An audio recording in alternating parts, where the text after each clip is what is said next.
All right, everybody, welcome. 30 years. We're about to have our panel here with the California Dreams Band. Very exciting. Guys, let's give a warm welcome for each member of the cast. We've got Aaron Jackson. We have Brentley Gore.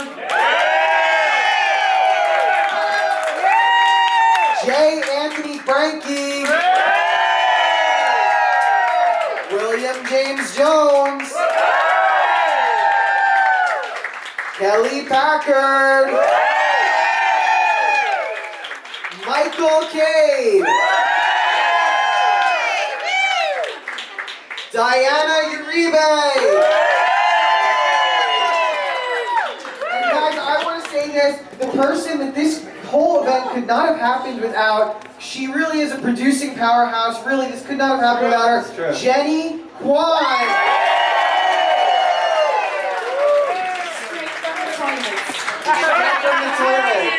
All right, guys, we've got the California Dreams cast all together. First time ever, really.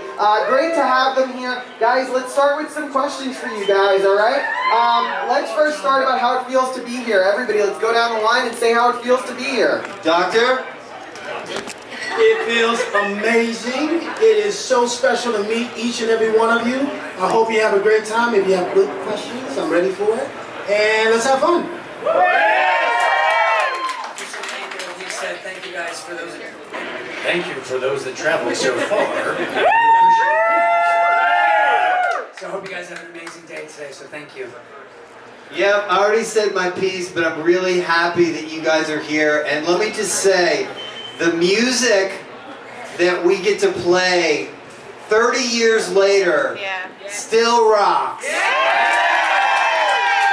And I just, for the record, also I want to give a shout out to our fearless leader, producer over there. You'll see her, but if it wasn't for her, if it wasn't for you, all right, I'll shut up. Yeah, no, I came a long way to be here, and every second of it has been worth it. You guys just doing my heart good, just seeing this. So thank you so much for coming out, especially those of you that traveled as well. So cheers, everybody. I am super excited to be here. It is very surreal to be here 30 years from I haven't seen Diana in 30 years. It's crazy. So I am just as excited as you guys are, and thank you for traveling. Those of you who came from Ireland and blown away, and even Joyzy, and thank you for being here. Hopefully we don't let you down. One word describes me being here, and it's grateful. I am so grateful for you all. I was so nervous. I'm not gonna lie. I'm still shaking, but super grateful to hear you all talk about the show, see these incredible castmates, and I'm gonna try not to get emotional, but I am grateful. Thank you so much. If I looked like that, I'd never have a nervous day in my life. It's all right. I'm not making that much money, but I'm so honored and grateful. Ireland, England. I saw somebody with a tattoo. That was insane. But the love, I feel it's so genuine. It's so honest. It's so loving. And I'm giving it back, and I appreciate it. I hope we all made you laugh, cry. I know that we grew up together as kids, so I thank you, and let's have a great show. Real quick, if you got a California Dreams tattoo, come get a free autograph picture from me. She's right there. She's right there. And if you want to get an autograph tattoo, I will do one in the back over here. I mean, I think everybody's already said, you know, what our sentiments are. I feel a little bit choked up, so I think I'm just gonna leave it at that. And thank you guys all for being here. And you know, it just feels very surreal. It's I don't know what to say. Let's keep moving. She's the most beautiful and the most talented. She's also the nicest. And again, this is all because of Jennie. So really, it's just amazing. Guys, we also want to give a round of applause for the fans because this wouldn't be happening without you. You're a powerful fan base. All right, we're going to go down the line again. We're going to ask you guys each how it feels to see each other and what your first memories of each other are and if you keep in touch and the friendship. Talk a little bit about the friendship you guys have. Go ahead. Down the line. Well, I guess we're starting here. So, I love these guys, and it is a family for me. I have so many memories with each and every one of them that's just special in its own right. I'm a little emotional as well. When I started the show, I was 15, turning 16 years old, and so I literally grew up on the show with them. So this is like a high school reunion for me, seriously. So I don't know what else to say. I'll answer more pointed questions later, but we don't have to start here either. I could actually, be the last one on the next question. But that's what I'll say for now. How do you follow that? For me, coming on third season, kind of came into an established family already, and yet everyone kind of opened their arms up for Diana and I. So for me, it's being able to see my extended family again. A lot of us stayed in touch on Facebook and through Instagram and all the social media outlets. And I don't think there was a birthday that goes by or Christmas or a holiday that we don't reach out to each other. So it's truly amazing. And the true fact is it's because of you guys.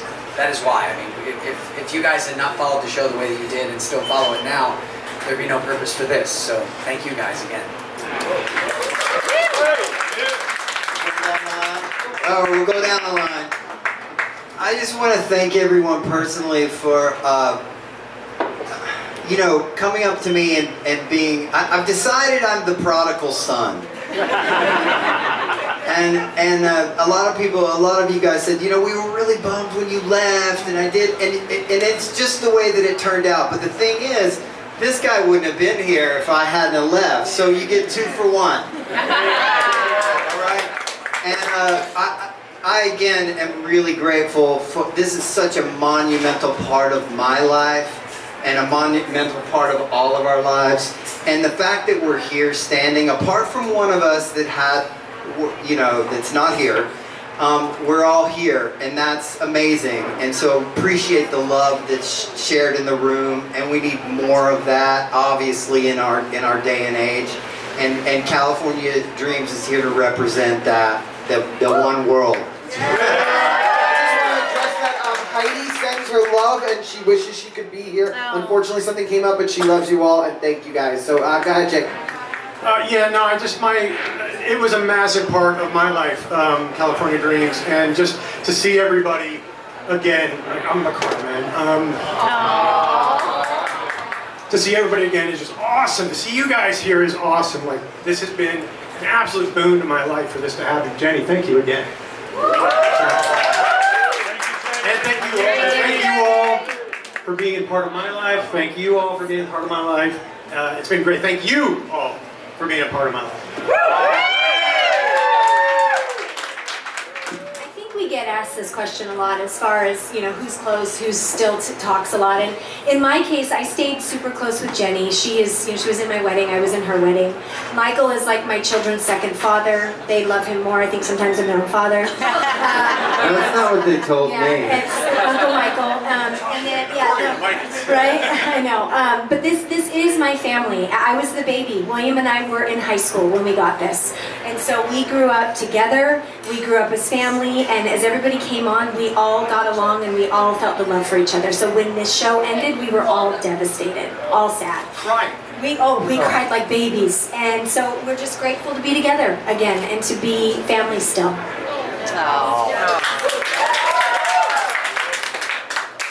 Like Aaron said, him and I came on third season, and I have to say, especially now that I've met Brent, I'm actually very disappointed that Brent wasn't on the show with us because he is amazing and he's a great soul and very sweet. But like Aaron said, they welcomed us with open arms. We became immediate family. We had great times on the show.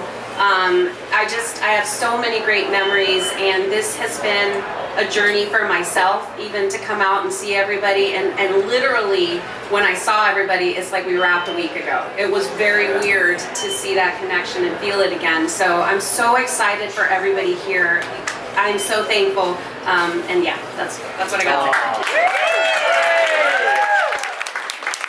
You know, like Kelly said, so many people still ask us, what's it like, who sees who keeps in touch, blah, blah, blah, blah, blah. And the dynamics, it's funny, like certain dynamics just kind of fall into place, right? When you know someone, we knew each other when we were, 20s, you're a baby basically still when you're in your 20s, right? And so whenever we do get together, there's just something that just feels like like people say, it's like you're home, right? We fight, we get along, we don't, we fight again. We fought. Put your phone away, Michael. Like, yeah, exactly, right? So, Notice how everyone looks that way. yeah, exactly. So there you go. There you go. Okay, are you gonna say something? Next question. Okay, you see exactly what we're talking about. And he still never knows his lines. Did I just say that? Let's go to our next question. So one thing that I think is really influential about the show, I am still wearing clothes that look like it, the fashion, and I just dress like this every day because of this show. Guys, you had the best fashion ever on that show. Talk a little bit about some of your favorite outfits you wore, some of your least favorite outfits. Talk a little bit about the style. I think Winkle had the best outfits of the entire show. I'm taking that back. I remember like the third episode when they put hot dogs and cows on my shirt, and I said, this is where I have to draw the line. So I remember charging up to Peter Engel, who's the executive producer, and I go, we need to have a meeting. And he's like, listen, I'm not paying you anymore, Michael. Listen, I'm not paying you anymore. So I go, I don't care, I don't want money. Please do not have pickles and hot dogs on my shirts. Let me be me, and like, Sly can be cool.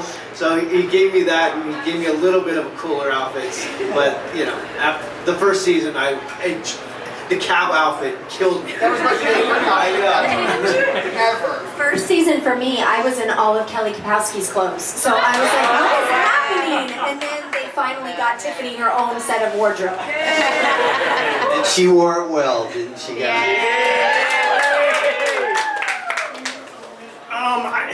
The leather jacket was cool.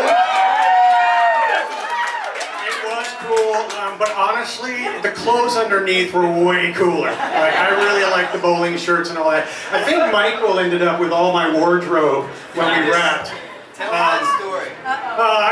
We were told that we could go and basically rate our wardrobes on the night we wrapped.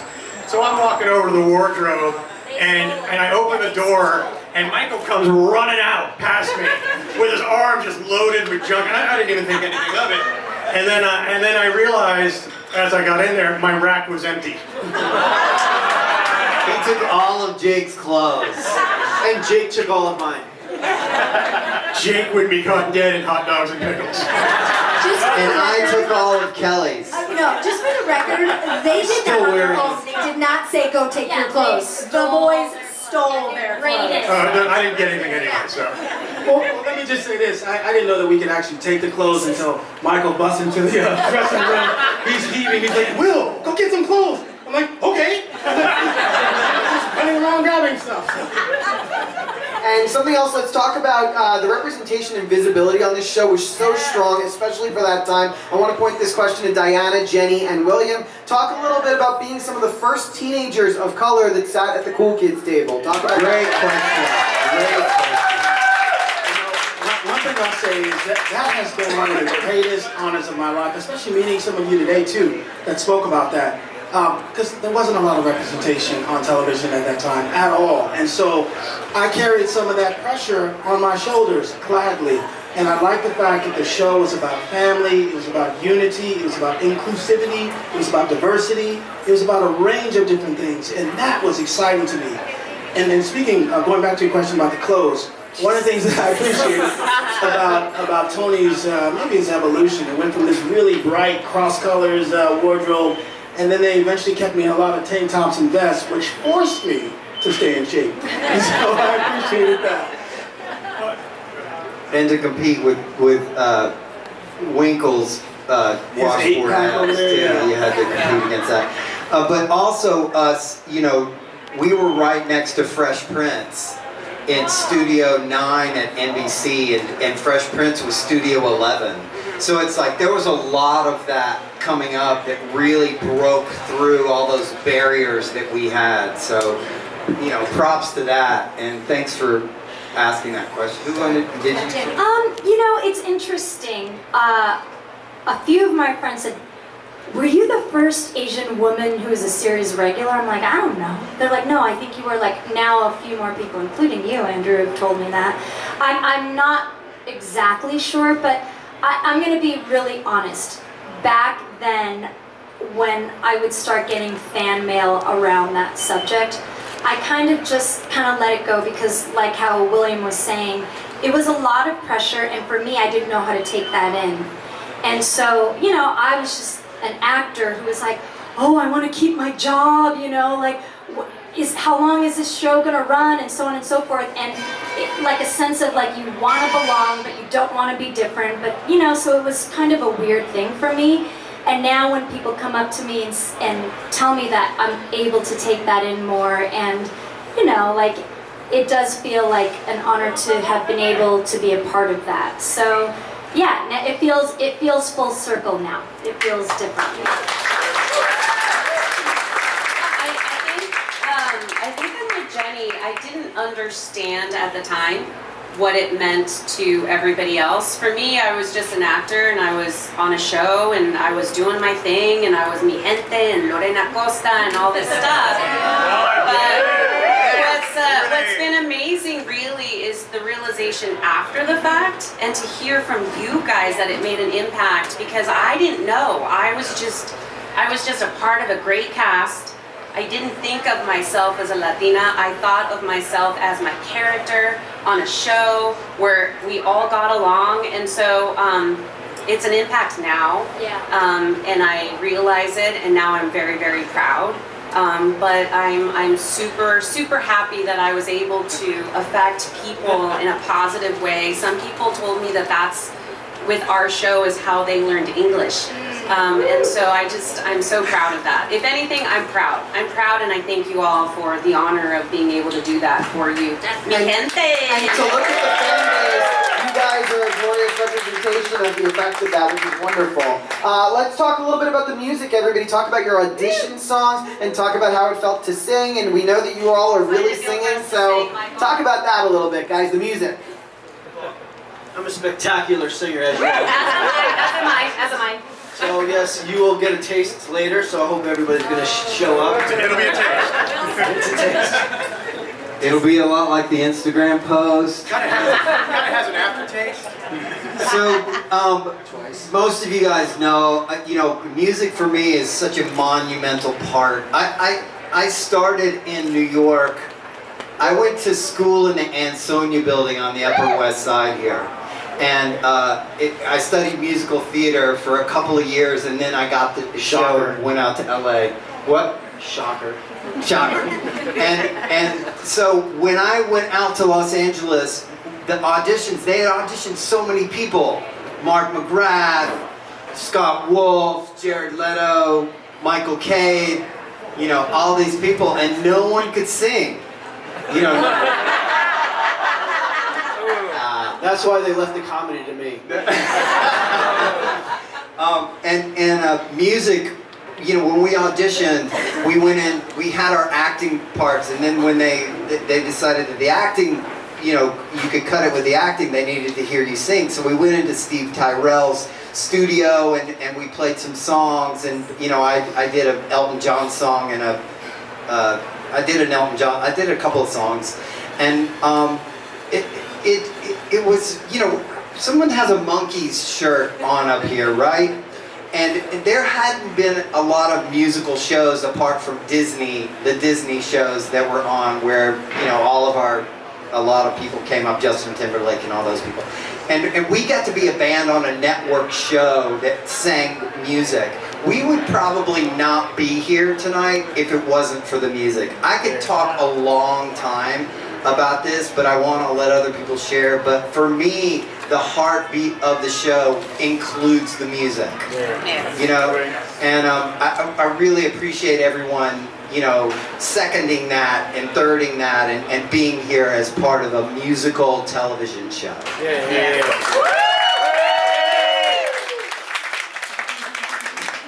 I know for me, I had 9 auditions and 5 of them were in the music studio, so I had to be able to sing as well as act. And I, in my second and third music studio audition, I had strep throat and couldn't sing worth a lick, and they hired me anyway. So I remember them saying after I got the part, they're like, "We're so grateful you can really sing." I sang "Let's Hear It for the Boy," and I remember listening to Jennie audition, and I was like, "What am I doing here? She's amazing." And same with Heidi. Heidi came in and sang a Whitney Houston, Mariah Carey song, and I literally was on the floor. I was floored at how good she was.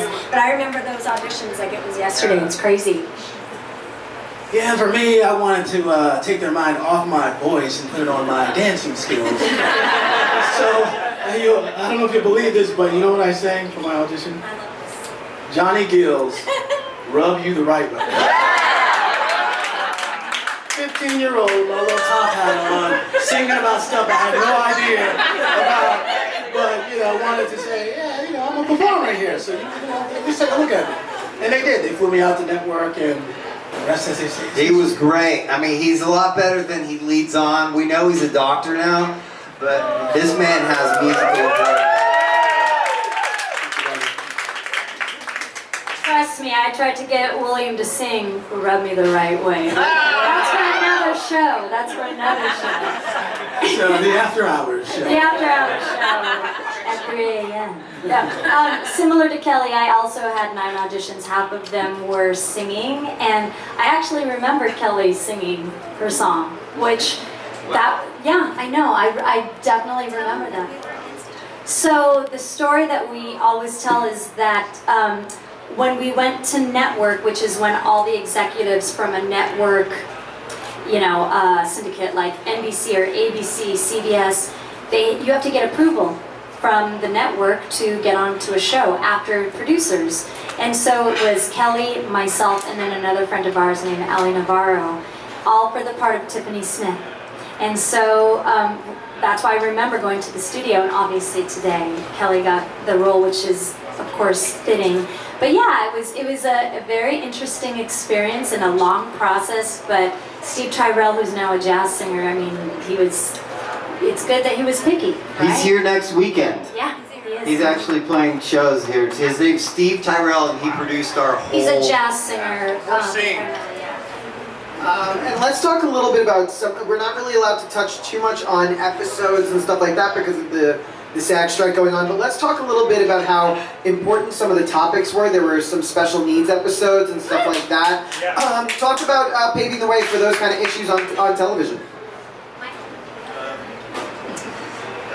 One of my favorite episodes is when I dated a girl who had was blind, and her Nikki Cox, she played. She was an awesome actress, and I didn't know how it was going to be because my jokes were really inappropriate. And I'm like, how is this possible? It was the 90s, but they were definitely pushing the border, but they were like, okay, it's just sly. But the reaction and the response that I got from that episode was unbelievable. So it's one of my favorites. Yeah, you were actually pretty good in that. Oh, thank you, sir. Thank you, sir. That one. I think for me it was probably the graduation episode with the drinking and driving, and and the after effect and the aftermath of that ended up kind of stemming into a whole kind of journey for me going down the road of inspirational speaking and going around the country. I started a company called Dangerous Curves, and that is just a platform for dangerous words and protecting our youth and making sure they're making positive choices. And it was so many fans that have come back to me and saying how that episode actually, I remembered that first time that I was legally allowed to drink and yet I stopped myself from driving home that night. So to me, I mean, it was, I think every episode that we did with that moral message at the end of it, I think there was something within there that kind of stuck with each one of us and then stuck with our fans. So I think our writing staff was fantastic with that. You know, along the lines of the fans and special episodes, I just want to add this one little piece. Jennie mentioned it earlier, the pressure. And one of the things I appreciate about the show was the diversity, right? And the inclusive mindset. And as you know, Tony's character loved all the ladies. It didn't matter, you know, you could be all of them. And, you know, close to my own heart. So, but I remember getting... So did Jake. Yes, so did Jake. But I remember getting fan mail, and not everybody was happy about it. And there was some fan mail that really was disturbing, especially the relationship I had with Jennie on the show. And I remember taking it to one of the producers and letting them know, you know, I'm getting some fan mail here, and you know, it's not so nice. And they said, oh, that's nothing. There's actually loads of it that we haven't shown you. So that was humbling, that was sobering, but also it was a badge of honor to still, because they wanted my input as well, as far as how comfortable I feel, you know, moving forward in this way. And I'm like, I'm all about it. So let's keep it going. So I thought that would be an interesting thing for you all to know. Yeah. Great. I think it wasn't even really about the smoking. It was dealing with death, and that was the late great Eddie Mecca, who did pass away recently, playing my uncle. You know, the big ragu from Laverne and Shirley. But it was dealing with that loss that I really think about when I lose people in my own life. And I think back to that episode, it's just, it all just ties together even now. So anyway, that's it for me. I'm just going to leave that short and sweet. So. And let's move on from that because of, again, the SAG strike, but we just wanted to touch on some of the issues. My favorite episode had no issue in it. It was when Sly made Matt his bitch on Sly Became the Dinner. I just thought it was hot. Anyway. Only on TV. I was a freaky kid, I thought it was hot. Anyway, so next question, let's talk a little bit about the fans and what your #1 fan experience was and how much the fans have touched you over the years. Let's start in the middle. Let's start with you, Jen. Okay, yeah, one of the things that happened, one of my favorite memories, and I don't know why or how, I just got my first fan mail. It was the first letter I ever got. I opened it up, I read it, and I was like, this is so cool. I signed a personalized autograph for her, and then it was local in Los Angeles. So I actually drove over to her house, knocked on the door, and hand-delivered it. And if you could have seen her face, like that girl was about to drop dead. She was just like, and her parents like, what the hell? What is going on here? And I was like, I'm not creepy, I swear. And then he married her. And then, that didn't happen, but that's it for me. Go ahead, Aaron. I think, this Aaron? Yeah. I think mine was, I met a little girl, her name was Amy Tom. Oh, I'm gonna cry. Her name was Amy Tom, and she was a part of the Make-A-Wish Foundation. And she had reached out to me.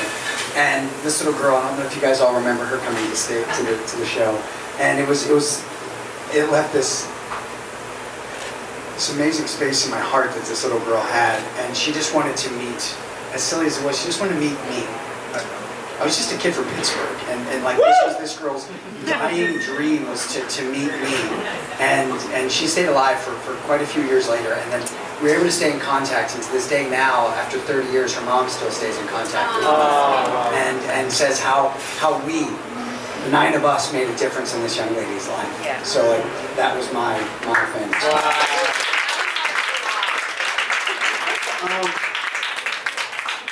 Is Francesca here? Yes. Okay. Francesca, how old were you when we met? 12 or 13. She's 12 or 13 years old. I met her in Los Angeles. She had the CD, the California Dreams CD. How old are you now, may I ask? 32. She's 32 years old.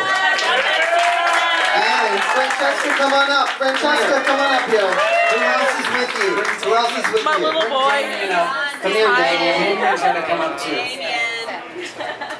This is what it's all about. Look, Damien, have you watched California Dreams? Good answer. Yes. Do you want to say anything while you have the stage? We're just glad you're here, and we just want you to know that we love you and we're happy to have you here. Say hi, everybody. All right. And so this is a long time in the making, and we're not the Beatles, but we came up with a lot of people, and we were fundamental in a lot of people's lives, and we didn't realize that, but here we are 30 years later realizing that so many people started bands, played guitar, started music, all of those things. We were a solid, family-driven show that still is valid and valuable today, and that to me is what we're all about. And we can be proud of every episode we did. Like, we didn't do anything that was terrible. We can be proud of the product that we made. Thank you guys. Thank you, guys. Anyone else have some fan experiences they'd like to touch on? Anyone? No? Okay, well with that, let's ask some questions from the crowd. Does anyone have a question? Look, I'm gonna call on you. You guys gotta project. Go for it. Hey, so Jay, I gotta tell you, one of my favorite episodes is the involving Christopher Hewitt. Which one? Christopher Hewitt. Oh, yes. That was. I just wanted to know. Are you able to talk about that a little bit? He asked me if I wanted to talk about the episode of Christopher Hewitt, who, as you know, is Mr. Belvedere. And he played the guidance counselor. And that's the man that made Jake a florist. So I have mixed feelings about Christopher. No, Christopher Hewitt was an absolute gentleman and a scholar. That guy was absolutely amazing. He gave some master class in being able to take a very small part and make the most of it. No, he was fantastic, and it was an honor to have worked with him. Period. Let's take another question, and guys, keep in mind the SAG strike. Go ahead. Let me jump in on that question real quick, Yeah, just go on ahead. something on Mr. Belvedere. That was Diana and I's first episode that we actually shot, even though it wasn't the first one that aired for us. So that was the first time that we actually were on stage, was with Mr. Belvedere. Yeah, just Go for it. Were all of y'all happy with how the show ended, or did you have different ideas for that? He's asking if we were happy that the show ended and how it ended. It just sucked that it ended. Yeah. Yeah, it was. I felt like it was abruptly ended. In the network world, in that world, they got to their magic number of 78 episodes. That's all they needed to hit syndication. So we felt like we could have kept on going. We had stories to tell. We still looked and sounded good, but they got their number, and so they kind of were like, we're done. So in that, I felt like the episode was written slightly rushed. But other than that, it was good. I guess they did the best they could with how it ended, but we should have had a reunion, like a show, a written show, right? Yeah. Still should. Dan make it happen. And when she said they still looked and sounded good, they still looked and sounded good. All right, let's anyone else want to touch on how it ended? If you wanted a different ending, anyone? Nope. All right, let's take another fan question. By the lamp at the park. Yes. Go for it.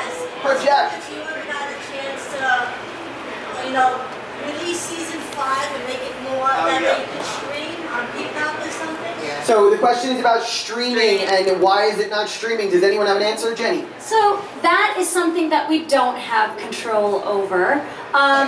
Those decisions are made again by either the producers and network who originally put it on, and also the streaming service. So if they feel there's a need or they want to pour money into it, then they'll do it.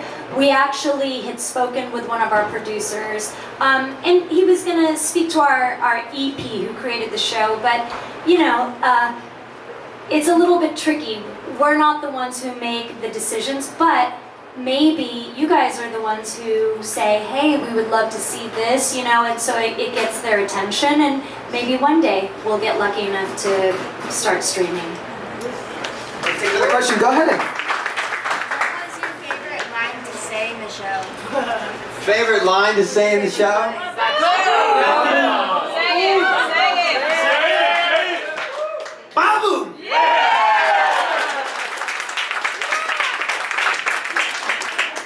Let's do it. Googa move. Jake Summers doesn't do nervous. Cowabunga, dude. That was classic. Who's catchphrase? I didn't have a catchphrase. I think the best and the worst was me when I said "in a way" at the end of our last episode, because Michael said "Hi ho silver" and then I said "away." So I think that was the best and the worst all the same. Let's take another question. Go for it. Yep, right there, hand up. Go ahead. Well, I'm just about turning 30, so I wasn't quite during that time, but I was curious more for Jay and Kelly. What was the reaction like when your characters broke up and he went to Diana, and then what I mean by that is was there been any backlash? Like, why did you guys get back together? That's really the question. Did you guys like it that way? Because Diana fell in love with Sly, that's why. I suspect that the writers needed it to kind of have more drama, so us breaking up was just so gut-wrenching. And then, yeah, I mean, he's a ladies' man, so he went on to Diana, but at the end of the day, he came back to me. Yes. So we were meant to be together. You know, I have nothing but fantastic thing to say about both of them, both in person and in character. But yeah, I mean, Treading water. When it comes down to it, Diplomatic. it is good that Jake, I'm sorry, Sly and Lorena got together because Jake and Tiff wrote. Yeah. It's funny, on the breakup episode, I was thinking, okay, I'm breaking up. I gotta be, sad. And they're like, no, you're not sad. We have plans, you're not sad. And I'm like, really? And they're like, yeah, you just kind of like, oh, this isn't really working out, this isn't meant for me. And so, you just kind of let him go back to who he's meant to be with.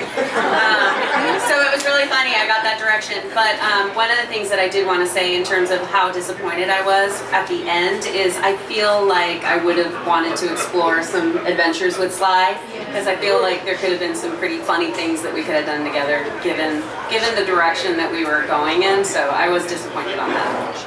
I have a question for you guys. This wouldn't be me.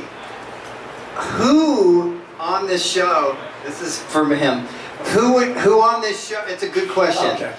Who had the best kiss of every episode? What was the best kiss? There was a lot of kissing. Lip swapping. Okay, so it's a tie. So no one has a best Anyone kiss. We're all good. Anyone favorite kiss? Sly.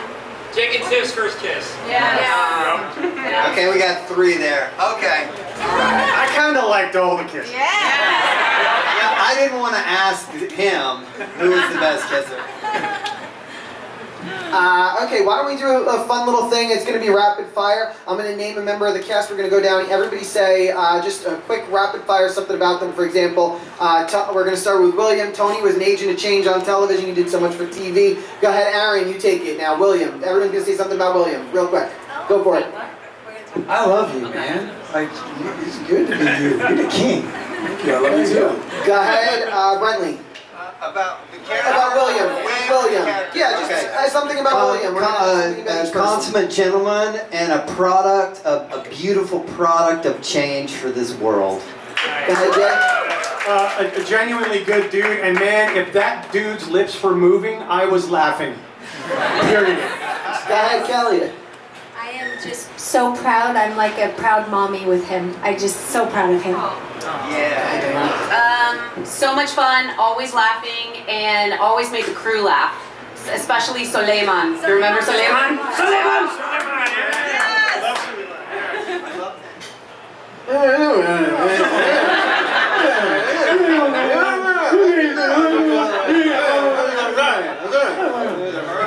That's how close we are. That's my boy. That was beautiful. Yeah, thank you. We were inseparable. When I first met Will, he was the baby of the group, and I took him under my wing and showed him the ropes. And we all kind of pulled him away. We've been very, very close from the moment we met till now, and I love him with all my heart. He's just my Willie. That's it. That's it. And Aaron, cute as a button. Let's go. William, say something about Aaron. Aaron was committed to doing what he could to represent Wigglehood with integrity. Hey, Brentley. I'm honored to have you replace me. I never felt like it was a replacement. It was two separate characters. Yeah, I'm not saying that to like, you know. But yeah, no, the guy, he came into a very tough spot. It would have been really hard to come in at that point. He took it all in stride. He's a good dude. Just glad to have him as part of the family. And I'm glad to have you here. Kelly, glad to have you here today. I would say Aaron has the kindest heart of all of us. Very kind. My new student newbie cohort. That was at least I came in with someone else, so that was a relief. I would say also, I was going to say Aaron has such a kind heart and he's very enthusiastic and just always up for the game, right? And very, very sweet and loyal. Like pep rally enthusiastic. He's all right. I like to Brentley. Brentley, beautiful singer who set the tone for the music. Go ahead, William. Listen, when I first came to Steve Tyrell's studio to lay down the tracks for, or backup vocals actually for the theme song, I heard his voice first, and I said to myself, you know, he's a real singer. Heidi's a real singer. You expect me to sing after this man? And he was so kind to me, very supportive, very encouraging of my own voice, and constantly, come on, Will, you got this, man. You got that soulful thing happening. You got this, and you are instrumental in me feeling more and more confident to say, okay, yeah, I think I can do this. So thank you, brother, for that. Thank you. I hadn't met Brent until it was the rap party. Yeah. That was the night we met, and then they took a picture, and then we didn't really even talk. So this is really like outside of like our social media. Like this weekend was my first one, and I was really nervous, honestly, and my dad will tell you, my wife will tell you, I was really nervous to meet him because I was like, I didn't replace him. Like I was never a replacement. I could never fill those shoes, because if it wasn't for Brent, I would not have even had a job to get to, right? And I don't know that I've ever met someone that is like just so zen and so like just the power of positivity and just like totally living for like everybody. So you're amazing. And watching his son grow up on Facebook is just absolutely amazing. Brentley, going on the Zen thing, the wiggle worm. The wiggle for oneness, wiggle for peace. That's right. And we did. We wiggled for... Anyway, besides being one of my favorite people on the planet, this guy is like, he has dedicated his life to music. And I'm in awe every time I watch him do his stuff. I really am. And you're going to see that tonight. And you're going to see a lot of him do what Brentley does so well. And I'm excited for you to see it. So, and I love you. The secret is out. My first celebrity crush was Brentley. That's something. That's something. It is. I was 17 and I was just like, ah. He didn't give me the time of day, but it's okay. I still have a crush. Very happy to finally meet him and spend time with him, and I'm bummed we weren't on the show together. Thank you. You know, it's interesting. Sam goes to move to Matt Garrison's house, and he becomes kind of like a surrogate brother. And I feel like I didn't get enough time with Brentley for that. And when we first came together for this, that just feeling grew more and more. And I was thinking about that, Brent, the other day, or when was this? I don't even know what day it is, but last night. And I was like, oh, I just feel like you're like that surrogate brother again. And when he started singing yesterday, I was like, I don't know if you noticed, but I was like, just be chill, Jennie. Like, so it's just so good to hear his voice. Thank you. Yeah. There we go. My Gemini brother.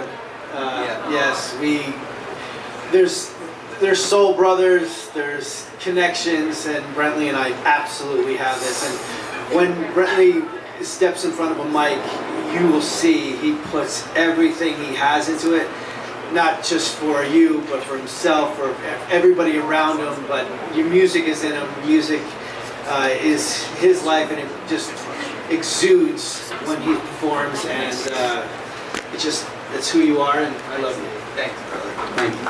Okay, let's do Jay King of Cool. Still so cool to this day. Let's go, William. And he really is this cool, and he really is this humble. And that's one of the things that I mostly appreciate about Jay. Especially when you first got there. I mean, I thought I was popular on the show until you got there. I mean, people would lose their mind. He'd just come out from the back of the set just to walk on, and they would lose their mind. And he was as humble and as gentle as he is right now. Much respect. Jay was the first one actually that I met on the show, and like he instant bond. We would hang out in our dressing rooms, and we would play Mortal Kombat. I don't know if you guys we lived there, and Jay, no matter how good or bad of a day you were having, he always found a way to spin it positively. And there was nights, and I love you, Michael, I truly do. But there was nights that Michael had me in tears, like truly. And I'm being, As he's laughing. yeah, and always. And Jay and Kelly like literally talked me off the ledge. I can't tell you how many times. And I know why Michael did it. He was doing it to toughen me up, because I am a big baby. I wear my heart on my sleeve and I cry. And if it wasn't for you two, I'd probably be even a bigger crybaby. So, but one of the deepest honors I've ever had is being a friend of yours. So thank you. Okay, so this man right here came in, he grabbed a leather jacket, and I was really, really upset about that at first, because I wanted the leather jacket. But Peter Engel was like, nope, you're gonna be Richie Cunningham, and he's gonna be the Fonz. And the first 5 minutes, I had the chip on my shoulder, but as soon as I got to meet him and we got to hang out, at first I had Will and Mike down there, and we were really tight and really close, but then he came in and I was like, oh man. And then they put me on keyboards. You know, the whole thing, you guys saw it unfold. But this man right here filled a place in everyone's hearts on the show, and it was very necessary. And it's not the character. He's a great actor. It's this man has a good heart, and he's a great actor, and I love him truly for it. I echo all those sentiments. I obviously got to have all the fun with Jay, and I have so many good memories, but the ones that stand out is our deep conversations of Garth Brooks and his knowledge, and that he would go research, yes, because I loved Garth Brooks and he was just, you know, going to show me that I was right. And then he loved animals about as much as I do, and so we bonded over that. I think he had like 30 reptiles when I first met him, and he got me my first chameleons, and yeah, so anyway, I connected with him on many different levels, but of course we also had some fun, intimate stuff too on the show. If I may, before you go on, the reptiles thing, there's an episode where she brings a reptile, and the writers thought it'd be funny knowing I had reptiles. For her to hand me a reptile, that made me scared crapless. So anyway. For me, also is irony in the sense that Jay's tough exterior, leather jacket, super bad boy character was nothing of what Jay really is, and so that was the cool part, is to be with Jay, gentle Jay, and be with him every day, and then have him turn on the tough guy exterior. That was pretty fun.